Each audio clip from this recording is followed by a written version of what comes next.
Hello viewer, this will be a brief video because it's half time between Manchester United and Leeds and we're currently winning 2-0. I'm playing Leeds at Ellen Road. The reason why I'm doing this quick video is because I've just watched prior to the game a new video by Silvio in relation to prozziegate with a guy called Cappytan. I've never watched Cappytan before. And it's quite interesting because since Silvio did the video she did not so long ago, and in this particular video she puts the timeline of events in better order and also fleshes out a lot of the information that we didn't know about in relation to her communication with Lloyd's wife. And so I think it's worth watching, definitely, because when you watch it you realise that Lloyd is an even bigger arsehole than we already knew he was. So it's definitely worth watching, and I'll put a link in the description just for those who don't know where to find this video. Although the guy initially does it, apparently he says he does a lot of live streams and usually they're about 20 minutes long, and he complains about the last Silvio video being way too long, and yet this particular stream that he does is about an hour and 20 minutes long, and yeah, bit confusing. But anyway, I think it's worth watching because they also deal about the further revelations about this mysterious Marco guy and also her communication that she's had with other YouTube activists who are also commenting about this. So I think it's worth watching.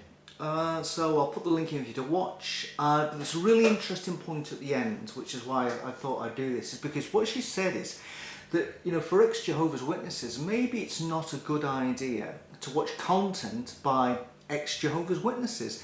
Maybe it isn't. Maybe they should go and see a therapist. And he says, yeah, not everybody can afford to pay one.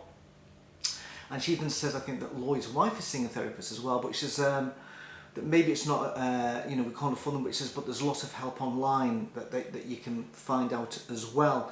And she says that maybe it's not a good thing that there's the abundance of ex-Jehovah's Witnesses activists producing all this witness content, because she says getting triggered repeatedly about something you're trying to, you know, that you've maybe been away from, like in my case 20 years, is maybe not a good thing.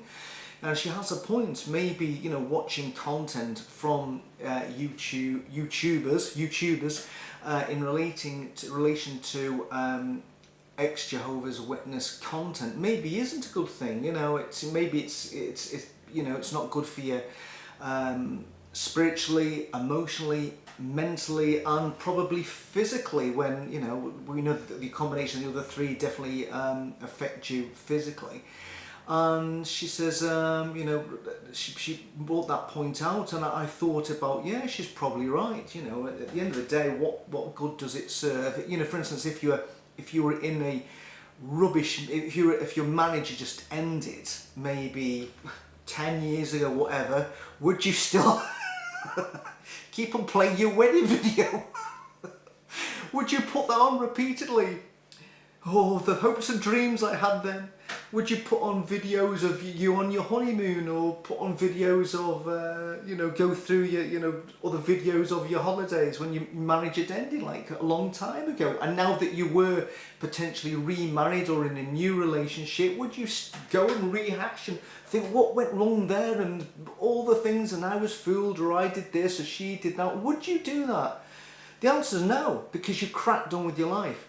So this is the thing, what is the point in doing this? What's the point of the XJW activism, you know, when watching it all the time? How does that help you? Does it really help? Does it, you know, anybody that's watched any of my videos, does it really help them? Does it help me by making them in the first place?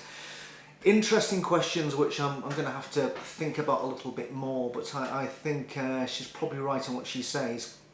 Just one further thing that I wanted to just bring out is that somebody on one of these Jehovah's Witness sites had done like relating to, I didn't realise this merchandise existed, and I'm going to have to do a video about it because the laughable content you can get out of this.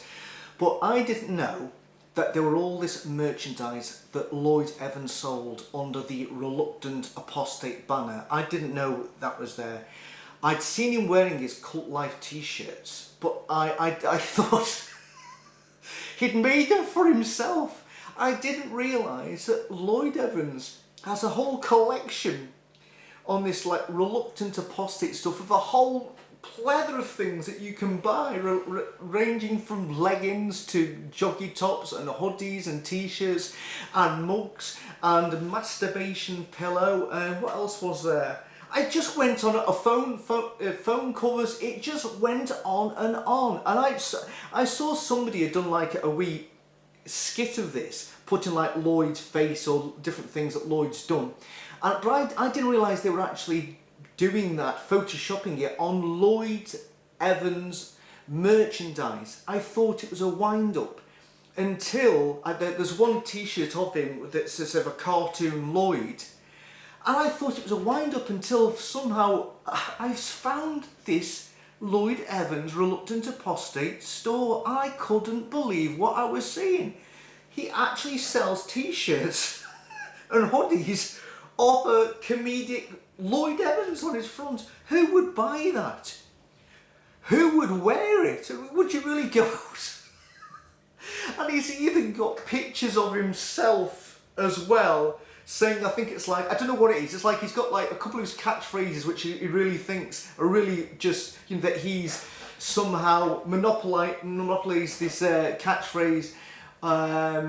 I think it's roll the first clip. I'm actually sure roll the first clip comes from like a guy called, I think his base was Barry Norman or Barry Newman or whatever, and he did a program called It'll Be Alright and on the Night. I'm sure that's what he used to say before he used to, you know, show the blooper reel from things that happened in films and TV programs where, you know, things had gone wrong. I'm sure that was his catchphrase. I thought Lloyd's nicked it.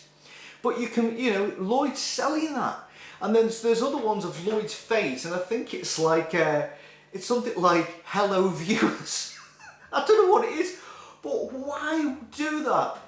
I wish I'd seen the Reluctant Apostate merchandise a long time ago, because if I had of back then, I would have then cottoned on early doors that it really, really was all about the money. I wish I'd seen it a long time ago. I can't understand why I've missed out on it, because I just had.